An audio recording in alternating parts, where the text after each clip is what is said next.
माणसं ठेवायचे कळलं पाहिजे मला। एका महाराजांचा आश्रम आणि महाराजांच्या आश्रमामध्ये एक असा गुंड प्रवृत्तीचा दुष्ट प्रवृत्तीचा व्यक्ती चोर महाराजांच्या आश्रमात राहिलेला। महाराजांना काही ओळख नाही, कुठून आलेला माणूस। आश्रमात कुणी येऊन राहत। महाराजांच्या जवळ आला, महाराज म्हणला मला आजपासून तुम्ही संगतीत ठेवा, मी तुमचा शिष्य, तुम्ही माझे गुरु। महाराजांनी काही मागचा पुढचा विचार नाही केला आणि त्या पोराला तिथं ठेवून घेतलं। पण ते नेमकं चोर होतं महाराज, आणि ते चोर पोरगण त्या चोराला जवळ ठेवून घेतलं। महाराजांनी त्याचे जे कपडे होते ते घालायला दिले महाराजांचे, आणि ते पोरग राहू लागलं। मग गावातला सप्ताह आला। गावातल्या सप्त्याला महाराजांना दुसरीकडे तारीख होती। महाराज दुसरीकडे सांगितले, पोरा तिथे जा म्हणले, तू गावातल्या सप्त्यात कीर्तनाला। मग गावातल्या सप्त्यामध्ये ते पोरं कीर्तनाला आलं, आणि कीर्तनाला त्याची संगती, त्याची सवय काय, चोरी करण्याची, काही ना काही चोरी करायची। मग त्यानं कीर्तनाहून जात असताना तसं गेलंच नाही महाराज। ते कीर्तनाहून जात असताना चांगली चप्पल बघितली अशी रस्त्यात ठेवलेली, दरवाज्यात ठेवलेली अशी चांगली चप्पल बघितली, ती चप्पल घातली, ते गेलं निघून आश्रमात। आश्रमात राहिलं। आश्रमात गेले महाराज आले दुसऱ्या दिवशी महाराजाला गावातल्या सप्त्यात कीर्तन। महाराजाला जायचं, तिकडं भजन सुरू झालेलं, महाराजांनी फेटा बांधला आणि कीर्तनाला जायचं, पण महाराजांचा काही चप्पलच सापडेना। महाराजांचा चप्पल सापडे, त्या पोराला ए शिष्य, अरे चप्पल सापडत नाही, माझं आता काय घालू?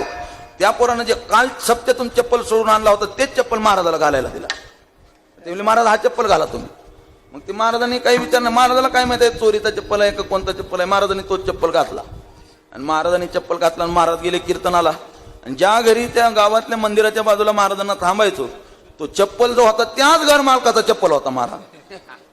आणि तो चप्पल त्याच व्यक्तीचा निघाला, आणि ते महाराज गाडीहून उतरले आणि त्याच्या घरी येतात, त्या माणसाच्या डोळ्यासमोर त्याची चप्पल।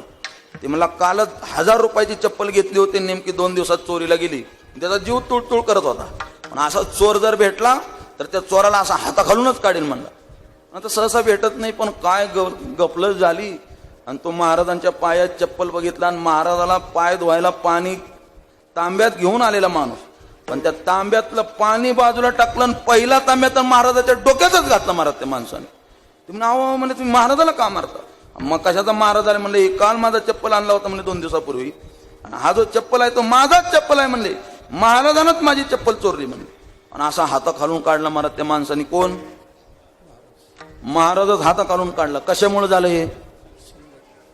कुणालाही जवळ ठेवून घेतलं आणि कुणाची संगती केली की फजिती होणार म्हणजे होणार महाराज। आमका जगाची संगती काही करण्याच्या योग्यतेची नाही। संगती करायची, सोबत करायची तर एकतर संतांची करा अथवा देवाच्या तरी जवळ जा। वा, या जगामध्ये देवाला सोडून जगासोबत शरणागती पत्करण्याची काही कारण मीमांसत नाही।